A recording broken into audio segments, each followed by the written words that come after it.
From Hollywood, California, welcome to Reza Riffs with your host, Keith Reza.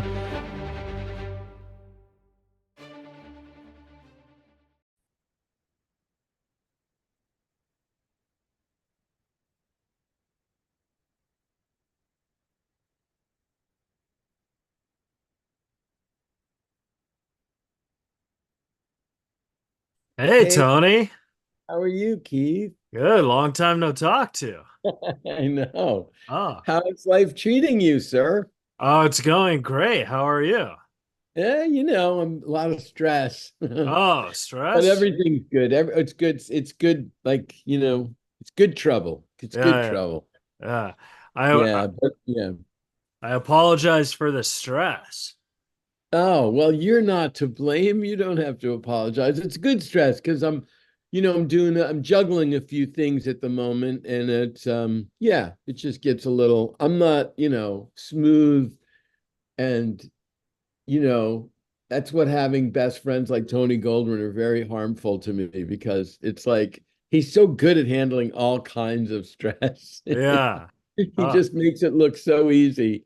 And but yeah, it's been really good busy though, honestly, Keith. It's been wonderful. I really wish you could have joined us when we had Colin Quinn here at I live in this little village and way at the end of the North Fork of Long Island. It's a yeah. fishing village originally, very maritime tradition called Greenport. It's got a very natural deep harbor. In the old days, it was all like where the rum runners used to come across the Atlantic and drop their liquor off, and then they'd get on trucks and Yeah. trains in those days and we formed a nonprofit and saved this old movie theater, which Oh my God. is a really cool thing. You should look it up. It's really cool. The Well, what's it called? Greenport. It's called. Well, right now it's the Greenport, like green one word, Greenport, one word Oh, theater, it's and named after a series you created too.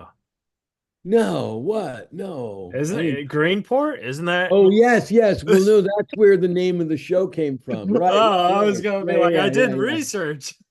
Right, right. We created a nonprofit called the North Fork Arts Center, Yeah. and that's where we premiered Ezra. Oh my God, that's awesome. And Bobby Cannavale and Rose Byrne and Tony Goldwyn came to the premiere. Yeah.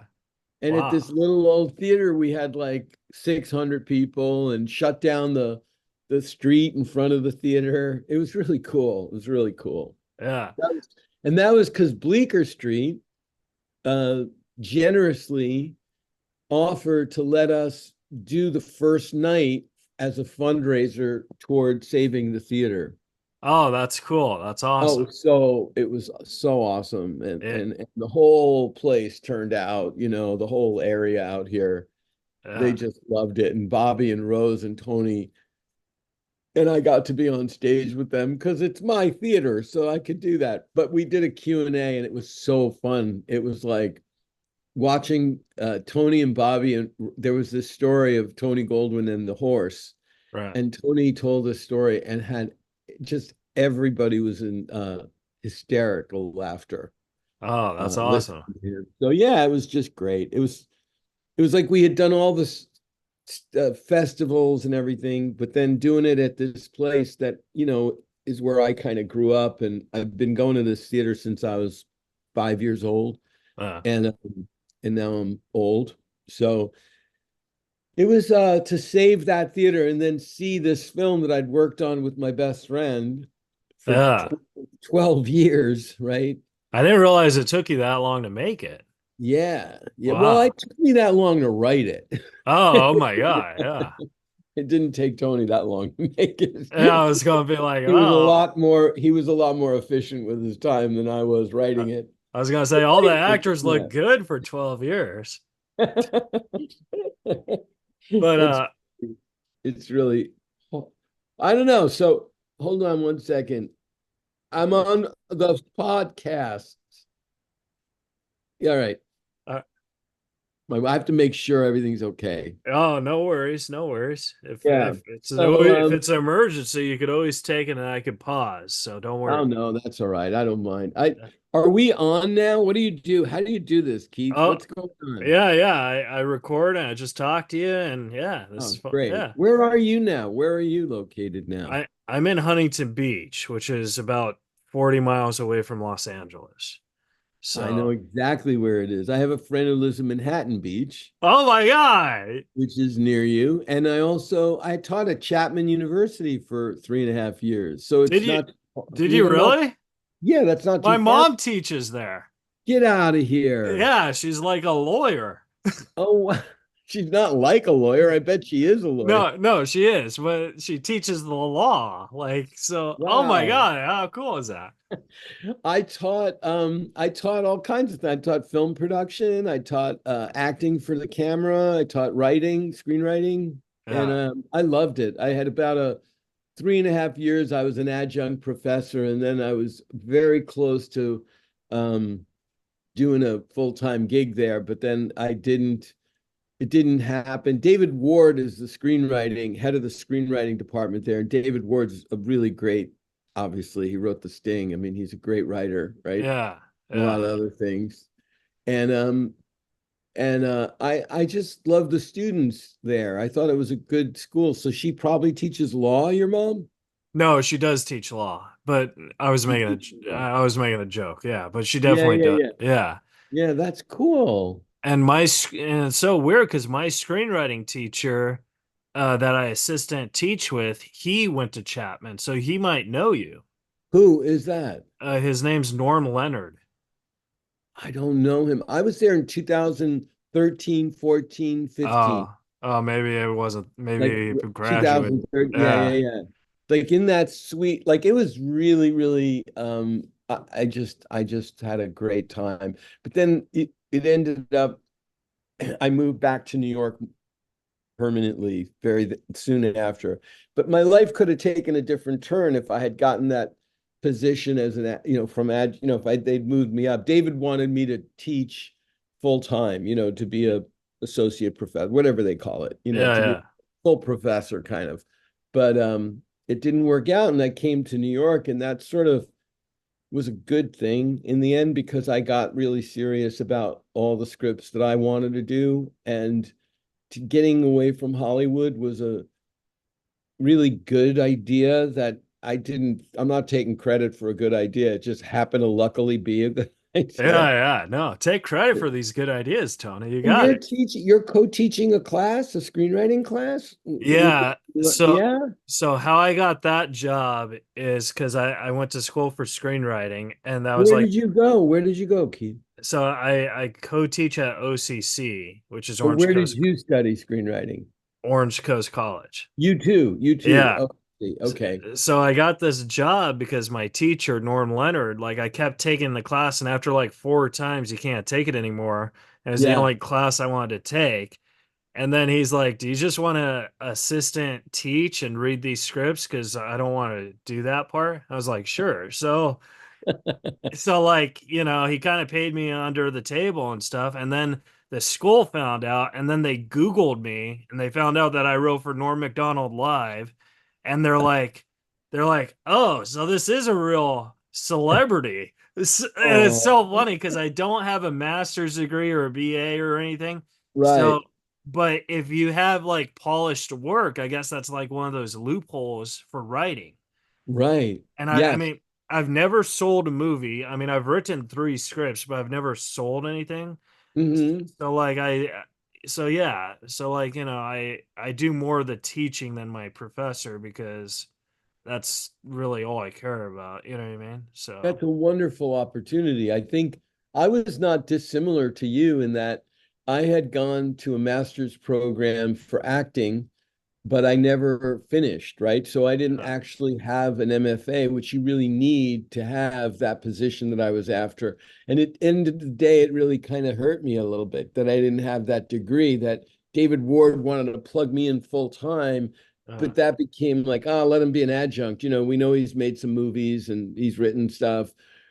And after 3 years, it was just like time to move on because I kind of knew I was going to move back to New York. But I think with what you're doing, it's a great opportunity for you to get to do what you love. And then who cares if you're okay with they don't pay well. I know that No, because it's they're terrible. It's terrible. Like I but know that. it's kind of like an illegal thing I'm doing, I guess. I don't Right, know. right. So I feel dangerous. It's like you're an undocumented worker. They don't want it. They didn't have, that was sort of how I felt. Like without the MFA, I felt like I was kind of like, all right, they're like, we'll just pay you this 2 cents. And I'd be like, I'd love that 2 cents because I love Yeah. teaching. And I really did love the teaching part too. I thought it was did a good thing for me. It did as much for me in a weird way. I don't know if you feel that way when you teach. So I like it. So like what I do is so like here's how because I was brought like every page it has to like you have to assume every page is probably $10,000, right? So Right, you have to like just a minimum, it could be more. But if you're right. trying to sell it, so every Yeah. word has to be crisp. So I always say Yeah. I rather read something that the less on a page is better because then I could flip it and really stay. Because here's the thing, like when I was an intern at this place, they gave you the first drafts of the scripts, and the people who always read them were morons, and they probably were good scripts, but they never got passed because they didn't understand it. So that's how I teach. I was like, you want to write for the first guy because if the first guy passes your script, there's a better chance it's going to go into the higher Yeah. producers. You know what I That's mean? really interesting. You know what I don't know if this is exactly what you're saying, but I'll take a flyer and see if it is. Yeah, I think that what you're saying is don't have the scripts be dense, like exactly. Yeah, so filled with words that the reader can't find their way to what it is that's happening. yeah. And it's a really good point that unfortunately I never learned. I never learned it myself. Keith, I wish you were my teacher. I would have I'm a knocked out 50% of the words, man. Because do you remember in Amadeus? You remember in Amadeus, the story of Amadeus, the movie? Did you ever see the movie? I never saw the movie, but Oh my God, it's a great movie, everyone right? talks about it. Yeah. Yeah, but it's the story of Amadeus and his mentor was Salieri. And Salieri was absolutely knew what a genius Amadeus Mozart was, but he was supremely envious of him at the same time. Yeah. And he used to say to him, why don't you listen to me? And what he was saying was, you use too many notes in your composition, Yeah. right? Too many notes. Too many notes. Too many. And I remember thinking, that's kind of what I do when I write scripts, although I'm no Mozart, I'm no Right. Mozart at all. But you got to be careful there because you're giving them a tip, like, and I'll tell you the other reason it's a great note that you're saying. Film is about action, right? Yeah. Film is like what you're seeing. It's not so much, all of this talky stuff, Dialogue. Yeah. you know. And unfortunately, I'm going to say it again, but I probably should have been a playwright, but I wasn't smart enough. Well, Because I I feel write like plays, my screenplays are kind of like, oh yeah, I could see going to Broadway and seeing that, or but I can't do that. I don't know yeah, how to do yeah. that. I was I love movies that are more talking, like like if you ask me, like, what's your favorite film, Keith? I was gonna say Ezra. I like that one. But uh Well, okay, let's go yeah. with that. There's Uh a lot of chit chat in that thing. no, yeah. But I mean, so here's the thing with like films is like I'm very hard to please on films because I don't think anyone purposely tries to make a bad movie.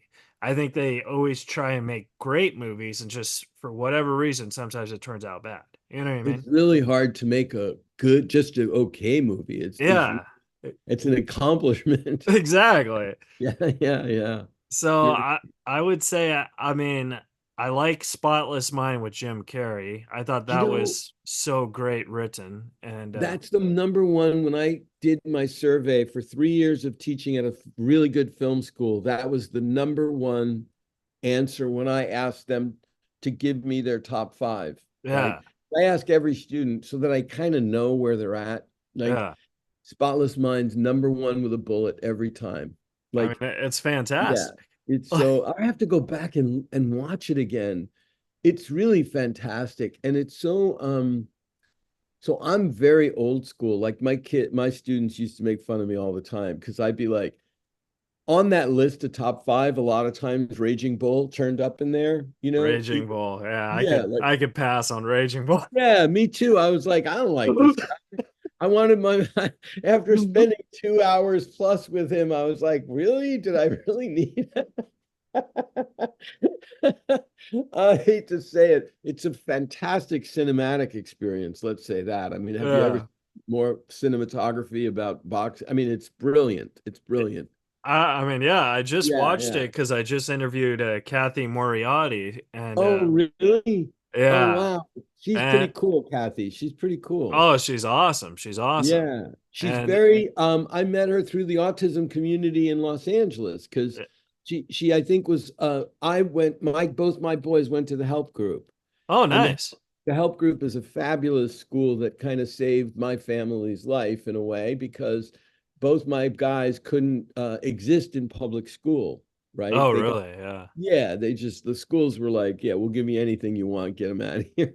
So we found the help group.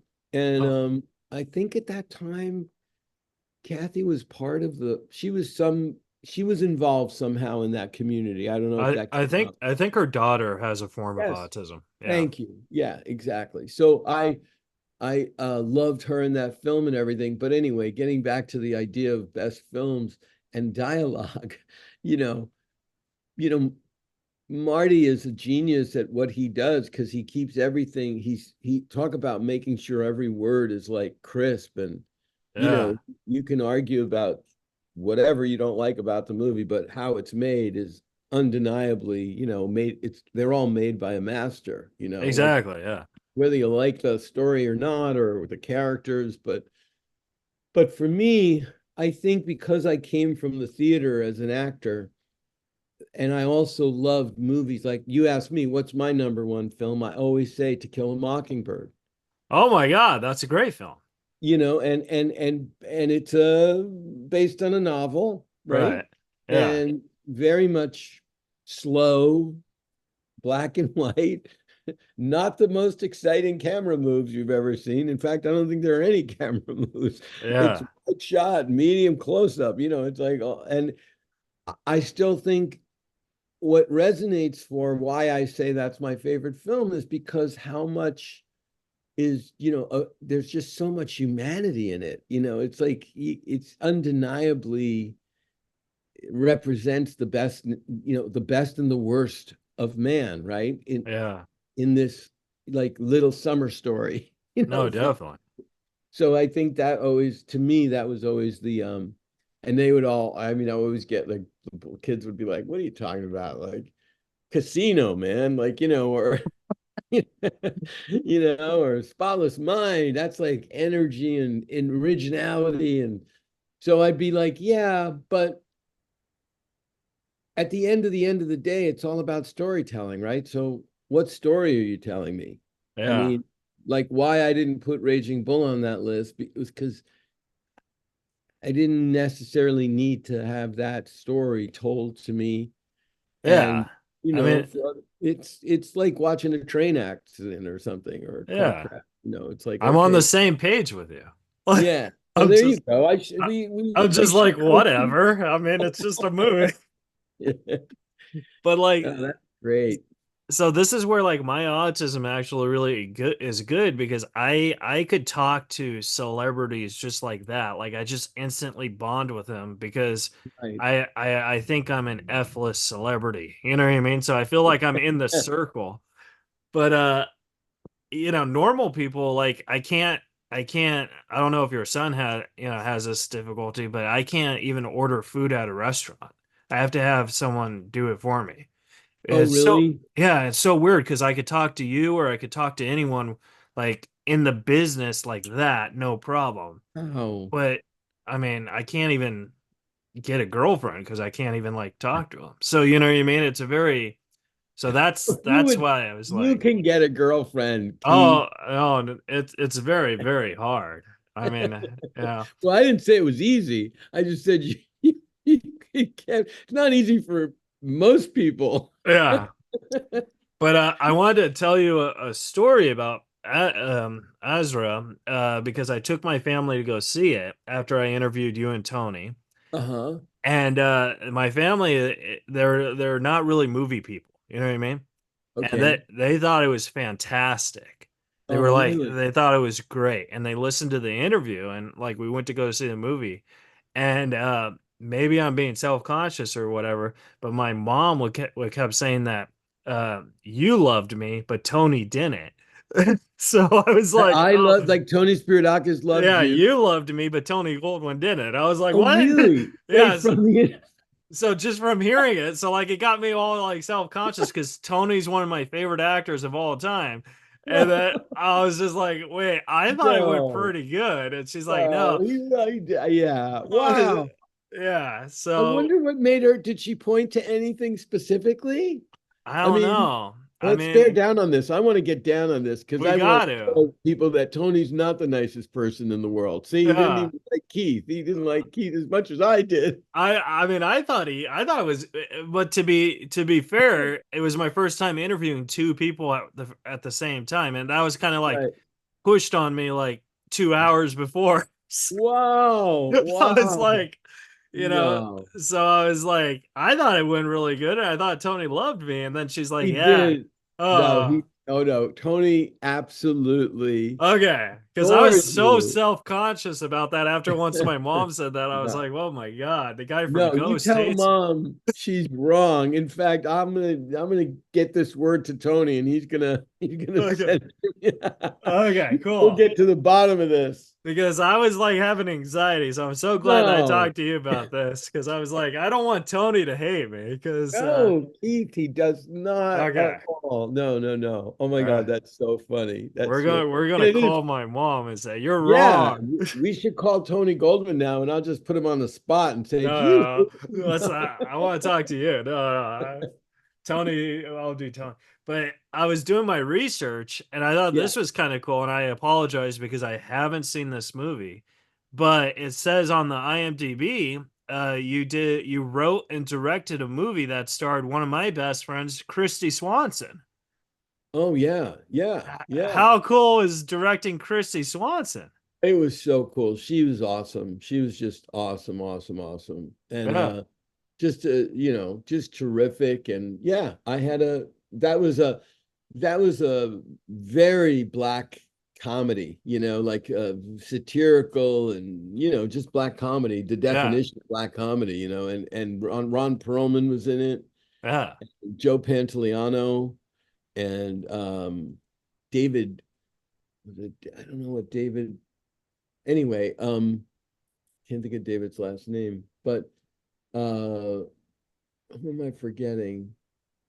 Ari Gross, Oh my God. Who I love, and Tom Wood, who was in U.S. Marshals. Anyway, Kirsty was fantastic to work with. I mean, that was we it had been co-written by me and a really good writer named Shem Bitterman, and we wrote a play that was developed at the Taper Forum, and the play was self-storage. Yeah. And the thing ended up being Tinseltown, which is a terrible title. Self-storage is a much better title because it's about two guys who come to Hollywood and end up spending all their money and having to live in a storage bin. Oh And, my and, God. and they break into a storage bin and they find out there's a lot of artists living in storage Oh, because it's so expensive in LA and everybody's dreams got broken and they had nowhere to live. So they live with their stuff yeah. in storage. Because, Which is like LA now. it is. It's terrible. Exactly. No, I mean, it was ahead of its time. It was ahead of its time. I think I wrote it in 1990 with Shem after getting Queen's Logic, my first film. I got that made and I saw so much funny kind of languaging and ruthlessness. And I just thought, oh my goodness, I'm so lucky to have gotten this movie. My first script that I ever wrote was produced with an Yeah. amazing cast. So, but then I started thinking, well, what if it didn't? I'd been out of I wouldn't have had any money. Like I was shooting for the moon and luckily got it, but if I hadn't, I would have been in storage with my stuff. And then Shem and I spitballed and wrote about what would happen if you're at your lowest point. And it turns out the guy who's managing the self-storage bin is Ron Perlman, and they follow him because he's so scary. He's like, Ron Perlman, if you ever Yeah. seen it, He's a scary guy. Yeah. scary guy. So they follow him, and it turns out he's a serial killer. And and Whoa. and they find out he's a serial killer. Instead of turning him in, they like make a deal. They try to make a deal to get his life story. And so it becomes this spiraling ridiculous. It's extremely ridiculous. And as a play, it was really, really funny. We had like a long run at the Odyssey Theater in LA, and from the taper it got picked up, and we did the play. And but it was really like edgy. Like people were really mad that we were making light of a guy who was killing. And then these guys, instead of turning him in, they were like, look, we're not going to get involved with what you do is what you do, but let us do what we do. Yeah. Trying to write a story based on his life. And it just ends very badly. And so anyway, the film was at Montreal and it sold to the Samuel Goldwyn Company. Tony's dad bought the film in Montreal. Whoa. Yeah. And then we had rewritten it to be Sam wanted it to be rewritten in a way. Sam Goldwyn wanted it to be rewritten in a way, and I kind of went down this path of rewriting it. And Christie's character actually was added to the original, right? Nice. She hadn't been in the story at all in Montreal, but when we got bought, we had enough money to reshoot and add a character, and that's what we did. And anyway, she was terrific to work with. Or that's not true. I think it was rewritten with She was Christie. terrible to work with? No, no, no, no, no, no, no, no, no, no. That came out wrong. No, Christie was part of the film in Montreal, is what I'm Yeah. saying. No, Sorry. no. I was And making a then what joke. was rewritten was the third act. The last act of the film was rewritten and things changed. Yeah, no, Christie was always great. She was always great. Yeah. Christy's awesome. Yeah. Yeah, I yeah. I got her on my podcast like 3 years ago, and this is where like persistence really pays, because I was tweeting her like crazy. I was like, "Hey, Yeah. Christy Swanson, will you do my podcast?" And then like she followed me, and then it just like like when I interviewed her, first thing I said, "Christy Swanson, thank you for dropping the restraining order," and she loved it. And ever since that, we just like bonded and stuff. So it's like, yeah, she was like my first celebrity crush. And it was like, I thought it was cool that you did a movie that you wrote for, I was like, I'll just say whoa. this. I just say this. She's so terrific that when we were in Montreal, and the reason now I'm remembering Montreal is because she and Joe Pantoliano, they I'm moved by they bought me gifts, they got me Whoa. a incredible coat, a root. I still have it. It's a Roots leather jacket from Canada, like really beautiful. And I was just like, what? Like, Whoa. that's like so nice. But that's how she is. She's just super nice. You're putting the bar really high for me. So when we hang out, now I have to buy you something cooler. No, no. Like, I got, Nobody does that anymore. No, it's an old Hollywood thing. That's how Chrissy's just very classy. She's a very class act. She's a yeah, class. So, yeah. definitely, man. But so And tell me something about you. When you wrote for Norm Macdonald on his show. yeah, I toured with him for 9 years, and he was my best friend. So Wow. How did you guys I adore him as so many people do, yeah. obviously. But how did you guys meet? Uh, same thing. I stalked him, and then we became friends. And um, no, I mean the truth is I was very nonverbal, and I always wanted to do comedy or acting. And I remember for my 18th birthday, he was playing at the Irvine Improv, which is in California, and Cool. I went to go see him. and I asked him for his autograph, very nonverbal, and then he was like, "You don't talk much." I was like, and then the next year I came back again, and I asked him for an autograph because I collect autographs, and he's like, "I remember you. Didn't I already sign one last year?" I was like, and then like every single year I just kept going, and he's like, "What's your name? You don't talk much." And so then I started talking, and then like I would watch his sets and I would write little jokes, and he'd invite me to stay for the 10 o'clock show, and I'd give him the jokes. He's like, "I'm gonna try these on the 10 o'clock show." And like he did, and then we just like, this was like 4 years in the making, and then he gave me his number, and he's like, "Hey, why don't you help assist me, help write?" And then eventually put me on the tour when he felt I was good enough to do comedy. So Wow. I did a lot of speech therapy too, so that's how, like, I still stutter sometimes, but like, so that's how I, like, You stand-up speak. comedy really saved my life. Wow. And Yeah. that's so interesting because that's what I had Dimitri, my son. I had him in the improv group, whatchamacallit, not groundlings, the other one. Second City. Yes.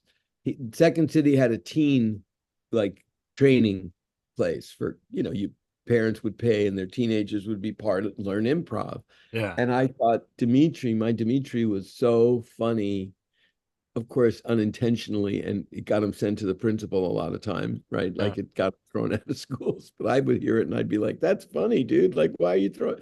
Like, you should give him a award, not a, not send him a, expel him. Like, what are you doing? He's Did he think ever? about what he's saying. He said stuff like like I'll give you an example, right? He did they sent a high school student, it was like Red Ribbon Month or something, I don't know, anti-drug and blah and that kind of thing. And they sent this girl and they sent her to the first grade. Yeah. And what are there drug addicts in the first grade? I didn't understand that at all. Neither did Dimitri, but apparently this poor young lady was very boring and she went on and on about like every product under the sink. Don't touch that. Don't huff it. Don't, then it was like weed. Don't smoke weed. It's a gateway drug. And then it was like, and he's like listening to this on and on and on. And finally she's done. And like half the kids in his class were asleep and their heads were on the desks and they were sleeping. And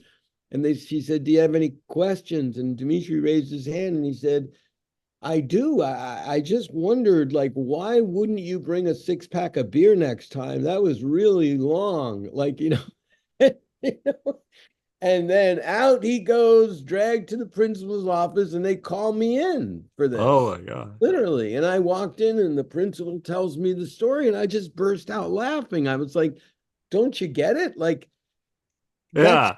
that's kind of It's brilliant, funny. right? Like, Yeah. first of all, why is this happening to a first grader? Secondly, get somebody exciting or put on some, play a movie or something. I don't know. Yeah. But apparently she was boring the hell out of him. He made a joke. I mean, he doesn't drink beer. He's only in the first grade. Yeah. But So there's schools don't have sense of humors. They really don't. exactly. They don't. And so, anyway, that was still in the public school system. It took me 2 years before I was able to get him into the help group where they understand that kind of thing. But that kind of funny bone that he had, that way of observing life from this other place, right, Yeah. made me realize, well, that's what comedians do, right? Oh, definitely. Comedians are definitely there Yeah. to show us a scene from real life and show you how ridiculous we are It's about. 100%. Like, Yeah. I feel So, like I have a lot in common with your son because I got in oh, trouble a lot with school too. Like, I remember I used to ditch school to go see yeah, to go to the movies, not just right. and then you That's at the great. time you'd have to have a note to be excused from your parents, and you can't tell your parents you just saw the new Christy Swanson movie, right? So you gotta like say, okay. So I wrote a note, right? And I forged it. I was like, please excuse Keith. He was doing some stuff for me. And I signed it. I swear to God, I signed it George Bush, the president, because I thought there's no way they're gonna call the president, right? So like I'm trying Ah, ah, and I didn't get away with it, but I was just like, hey, oh. and then my dad got mad at me. I was like, wait a second, they actually called the president? Like I was just like, but you Oh, don't think about that, you just think, yeah, right, you right. scare him with the Well, president. that's what like led me to put him in Second City Improv because I thought, hey, this guy might really, hit it out of the park. He'd be in a scene, and a scene would be going in improv, and the other teams were doing their thing, and everything was going. He would just hit him with something that came so far out of left field. Everybody was just, it froze them for a moment until they got to know him a little bit. And then they'd just come back with like, all right, enough with the dinosaurs, Dimitri. Like we're talking about cars. Let's talk about, Yeah, but they did it in the way that you're supposed to do in improv, which is you never say no, you always say yes. And right. and then everything went really well. And he was really funny. And that's where I mean, I think that's why I was always like locked in to make the father character in Ezra a comedian, right? I Yeah, felt comedians have a sort of inherently spectrumy mindset, right? That I agree. I think I like all comics are on the spectrum. They have to I be.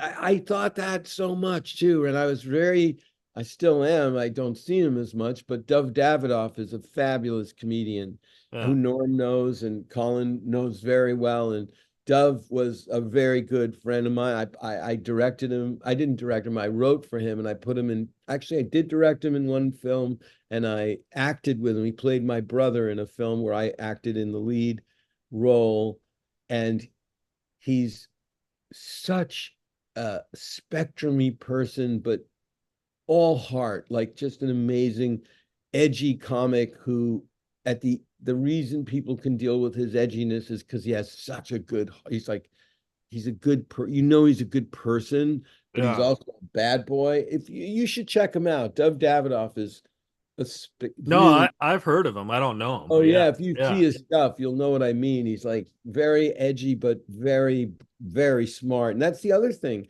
Spectrum behavior in all comics, yes, I agree. But also, you, you have to be a great comic, you have to be smart as hell in a way. Like no matter what your character is, Yeah. write these jokes and to put together a set, it's cognitively, I don't even know how they do it. Like you It's know, it's it's so such an amazing special, feeling. Like right? I mean, Mm. just the other day actually I was doing San Diego and I headlined. And I have this bit of my joke where I talk about, I mean, I'm not making fun of the situation, but I talk about suicide and I talk about how, like when I'm bombing, I say, oh, this is like telling jokes at a funeral. I just did a funeral gig and the guy who hired me died and he wrote a note and I make fun of the note. Like that's the joke. Right. And this guy came up to me after a show and he's like, my brother committed suicide 4 years ago. And I just want you to know, I thought that those jokes were so funny and I didn't take any offense to it. And like Wow. that's the point of the humor because Yeah. humor is supposed to take tragedy and cheer people up. You know what I Right. mean? And I think a Right. lot of people don't understand that. Like I don't believe every joke I've ever said is funny, obviously, but at the time I did, you know what I mean? And I think Yeah. like that's how humor changes, you know? I don't believe Yeah. comedy is subjective. I believe humor is, Absolutely. you know? Keith, when did you start doing your own comedy shows? Was it when you went on tour with Norm? And then how did that happen? How did you go from a nonverbal person to Yeah. then becoming a person who goes on stage? It was That's definitely it a was big definitely leap. with Norm. Like I got more verbal with Norm and because Norm had I mean, this wasn't ever proven, but he had Asperger's as well because he was so good at math. He could like add anything in his head and Wow. he always acted dumb but he was the smartest person in the world I and could see that. Yeah. and then I also toured with Jay Moore for a while and right now Uh-huh. I'm with TJ Miller, so Oh, right. Yeah. Yeah. I just saw a thing for TJ playing down near you, right? I, That's what I'm you're talking I'm about. I'm going to do that show. Yeah, Covina. Oh, Yeah, wow. That's yeah, awesome. yeah. Oh So man, I got to get you guys to Greenport somehow. I got to get you to you'll never leave the West Coast though. You uh, guys are set. he lives in New York. So yeah, Really? yeah. I'll Oh my, set you guys up. oh, tell him I got the sweet. Colin just did our theater Yeah. and so please put us in touch. I would love to have, if he's in New York, I would have him, it would be no problem to do that. Oh, That'd be definitely. awesome. Yeah, I'll ask him to He's do it. another good one. He's a good one, TJ. He's really funny, man. Oh yeah, Yeah. definitely. Oh, that's so great. So Norm got you to inspired you to get on stage yourself. Like when did you go to an open mic night? Like how do you do something like that? That's huge. So I always got picked on in school, and I want to respect your time. Are we good on time? Because I still have three questions. But Oh, do you oh, yeah, okay. we're good on time. We're good on Okay. time. But just answer this and then I'll do the three questions. I Okay. want to interview you. See, Uh, that's the problem here. so I always loved stand-up comedy. Like I used to watch it with my dad, and Norm was one of the first ones I watched on the TV. So like I always loved Norm. And then there was a coffee shop by my house where, when you walk after school, there's a coffee shop. It was like a mom and pop shop. It wasn't like a Starbucks or anything, just like Doug's Coffee or whatever. And Mhm. and they did open mic, best joke wins $20. And for a 15-year-old kid, $20 is like $1 million. You know what I mean? Right. You could see so many Christy Swanson movies with that. And so I always got picked on, and I always thought to myself, why am I getting picked on? Is it because I'm funny or if I'm funny looking?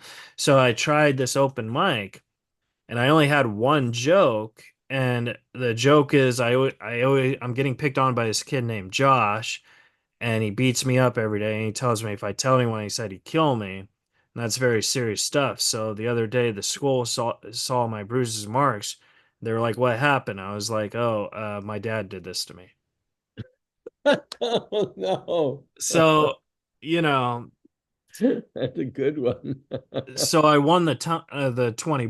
won the 20 bucks. That was the first time I've ever like won a competition or anything. You know what I mean?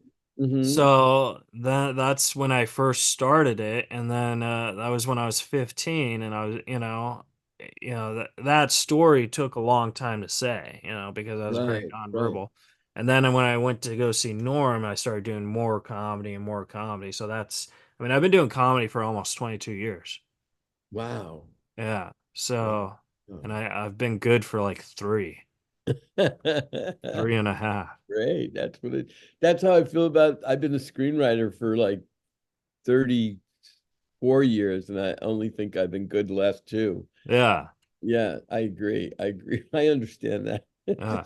I have Hopefully a we get better with age, right? Yeah, definitely. I have a great screenwriting idea for us that we should go in together and like, Okay. because I think it'll be so funny. But maybe it's just me. Well, I don't know. All right. I All don't want right. to I don't want to pitch it on the podcast because someone could All steal right. this Yeah. Then idea. you'll But I'm telling you, Tony, this is you got something. You got gold. You got gold this here. is gold, baby. So the three questions I had for you is I wanted to ask you, how do you write flashback scenes, and like how do you like cover Mm, that so you know that it is a flashback when the reader's reading it? I think my first reaction is every time I've tried to add a flashback to anything, the directors have told me to take it out. The Yeah. first, the first thing I hear is no flashbacks, no flashbacks, right? And so, it would be, I have a script that actually I'm working on with for Tony, and there's big, there's a big speech, right? And it's a story. It's 1970, and the person telling the story is telling a story from 1942, Yeah. and it's a beautiful story. And it's about how when the Germans invaded his country, it was nighttime but the night sky became day. Oh, And the person says, what do you, and so this monologue is because there were so many German parachuters coming in to take over their country, that the yeah, whites of the parachutes made the sky white. And it's a great image, right? And yeah, I was like, I put a flashback, I was like, and I flat, and of course, the first thing the director's thinking is, I can't, what am I gonna, how am I gonna shoot that scene? Like, it's impossible to do. The speech is so beautiful. Just stay with the speech, right? yeah, So, and then that was kind of I kept hearing that over the years from directors.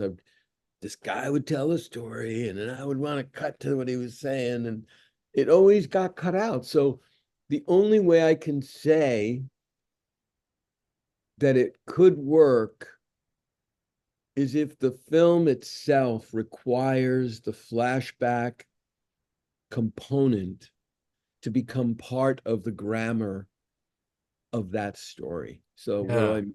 It's like if you have the flashback start the movie, bad example, right? But let's say, and then you smash cut out of that flashback and somebody is in the present. They could be daydreaming, they could have been dreaming, they could be driving in a car at a red light, somebody honks, they come out of it, and then that flashback returns, right? So it's not so much as I think the way to handle a flashback is if the flashback has its own narrative power, its own story, yeah, then it probably has a chance to stay, to yeah. be to salvage itself. If it's like a one-offer and you just think a flashback's really cool here, and or that's going to help the story that's being told, you probably have too many words, right? No, Like, definitely. you know what I mean? And you shouldn't just use it like seasoning on a plate. It's got to be more than just seasoning. That Yeah, flashback has to carry such importance, either in the plot, right, yeah, or in the emotional journey of the piece, right? It's so, in other words, you could use a flashback and then it becomes like the sled in Rosebud, in Citizen Kane. It's like huge, and having that flashback to that, sled it's everything. It's the whole freaking movie, right? yeah. Kind of thing, or yeah. So It's very hard to write though, I'm on and because on about it, but it's extremely difficult. I don't recommend leaning on it if you have to, is what I'm saying. yeah, yeah. A Yeah. lot of scripts now though, they enjoy the flashbacks. Like they like, but it's hard to Well, write them.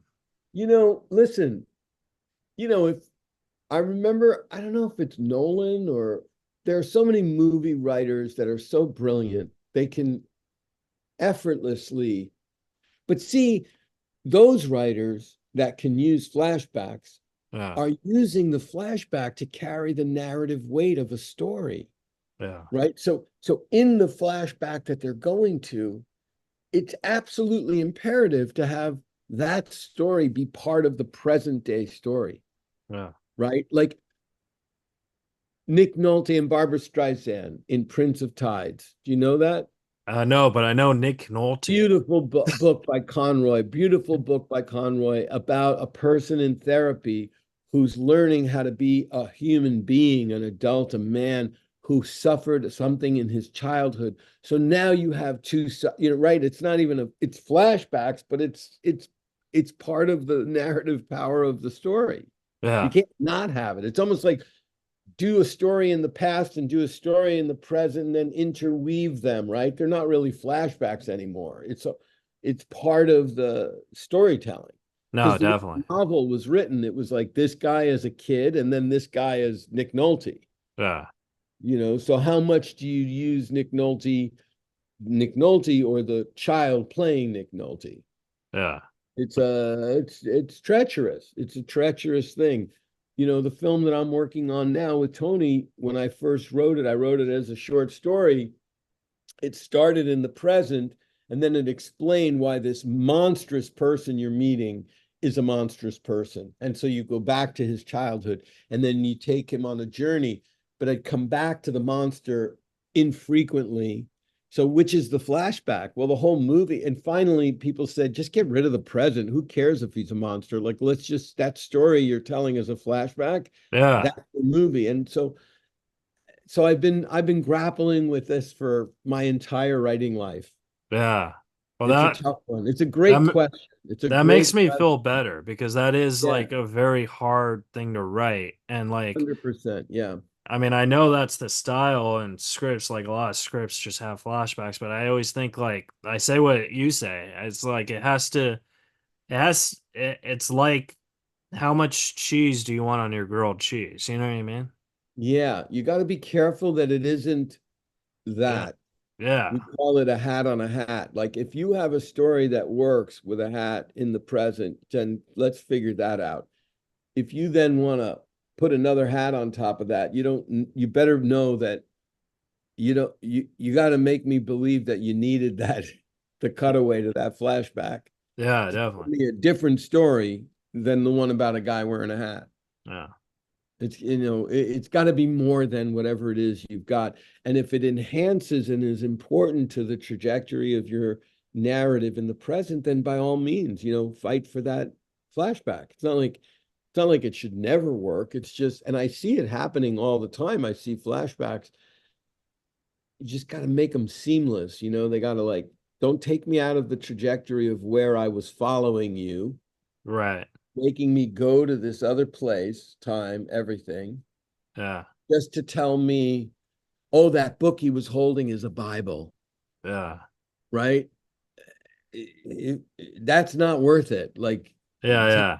show me that. Show me in another way. Yeah. So anyway, yeah. And then It's great. my second question is on characters that are in a script but they don't talk. Like say like a I don't know, for example, a bartender, right? And when you're writing the script at a scene, you should always capitalize all the characters when they're first introduced, so you know they're in the scene, right? But why would you do it on a character who doesn't talk? You wouldn't. You want it? Okay. No, I wouldn't. I used to. When I first started out, I took that very literally.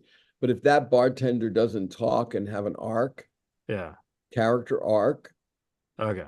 then I don't want to be bogged down with like his name's Bill, or you just put bartender. And if you're a production script, maybe they want you to capitalize it to know who to hire, but that's not good for the reader.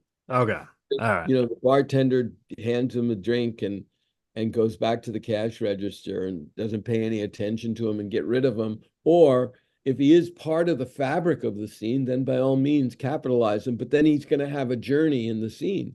But if he Right. doesn't have a journey, which is like an arc, right? Mhm. Journey, arc, same thing, then don't capitalize because here's what happens in the script read. You were talking about this. The first person who reads it, you don't want to lose them, right? Yeah. Well, now I'm thinking, well, what's that bartender going to do? That's true. Yeah. If the bartender doesn't do anything, I would be judicious with my capitalizations, right? I just want to see Bill and Ted, and they're in the scene. Yeah. Who's the bartender? Yeah. Okay. So you're No. saying you only capitalize the bartender if Bill or Ted kill him or something, right? Yeah, well, no, yeah. Okay. But he's got to be killed for a reason, Right. right? No, yeah. Not Unless just Bill and because Ted are he. just sociopaths, in which case you don't have to have. That's not what I meant. I just I meant don't like. know. I mean, I don't know where you're going with that, but yeah, then you would capitalize them. Yeah, Okay. yeah. Okay. Cool. And then my last question for you is when you're writing your character detail, like for example, Bill, male, 30s, sarcastic, in that detail, how because I like to do a rule of threes, but I think that that's because I'm the stand-up comedy person in me. So like I like three words, three things, and then that's it. Is that how you do it, or do you put more guacamole on the burrito? Well, it sounds like you're using the guacamole, dude. Yeah. Not Oh, me. so that's too much. Three is too much. Okay. No. Well, the Uh, way you're thinking about it, right? yeah. I think the way you do it is simply based on how much you're in love with that character, right? So it's not about the number. I'm just looking at that I'm turning in, like, I'll give you an example right now. Okay. Okay. Do you mind? No, definitely. All right. So this is page one of a screenplay, right? Mm-hmm. And we meet this boy. We meet this boy, and it's Dino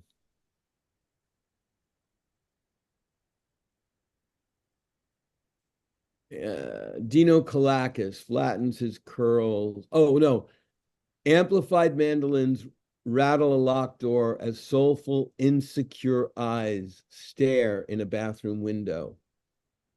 Dino Kalakis, 13, flattens his curls, then takes out a woman's nylon stocking, pulls it onto his head, and tucks the curls inside. Yeah. So that's the first time we meet him, right? Then we meet his mother, and it's Dino's mother, Vula, in the first row, an exotic beauty with ruby lips, tight dress, and sunglasses. She's a blunt force of nature. Vula is Fellini's kind of girl. Okay. Yeah. Right? So if you can find something, I didn't count the number of descriptive things, but with the boy, it was just insecure, soulful eyes, and I was good, right? Yeah. And then the action tells you a lot because he's 13. He doesn't like having curly hair, so he puts a stocking over his head to straighten his hair because he's a musician. And in the next scene, you see him take the stocking off, and he comes out on stage in front of his school auditorium, and he's got straight, pressed hair.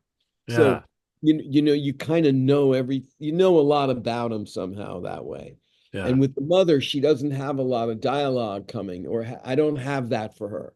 So I Okay. needed to add more. I needed to say ruby lips, tight dress, like you see Sophia Loren, or she's Fellini's girl, means she's one of those girls that are in Satyricon or 8.5 or any, Fellini had most beautiful women in the world Yeah. in his movie. So Fellini's kind of girl was like done, and I was done, and I felt, boy, I really love that, right?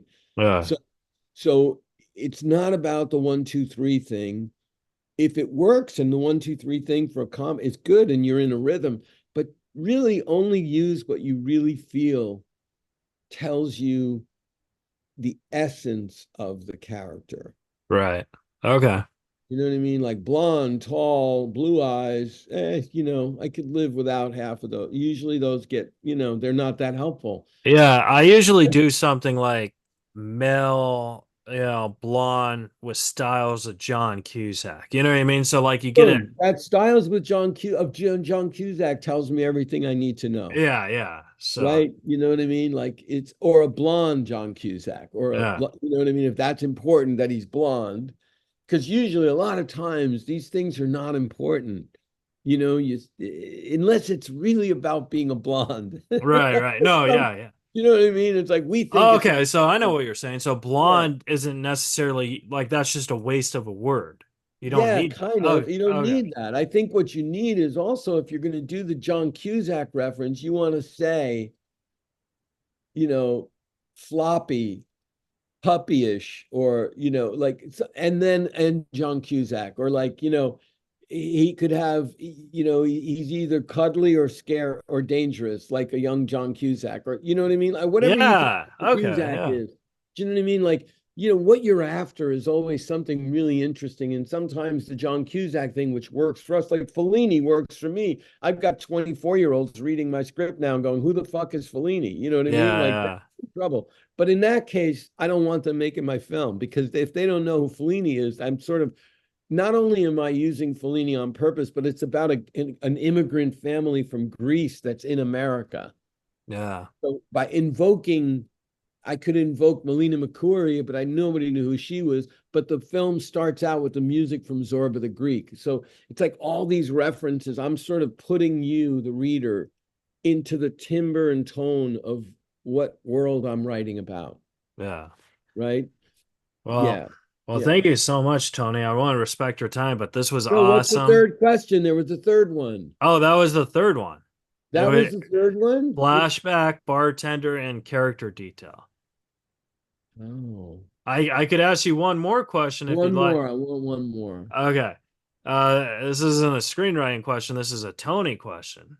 Tony, if you could go into a time machine and talk to a younger version of yourself and tell yourself everything what you know now, what would you tell yourself? Like, what advice would you tell yourself?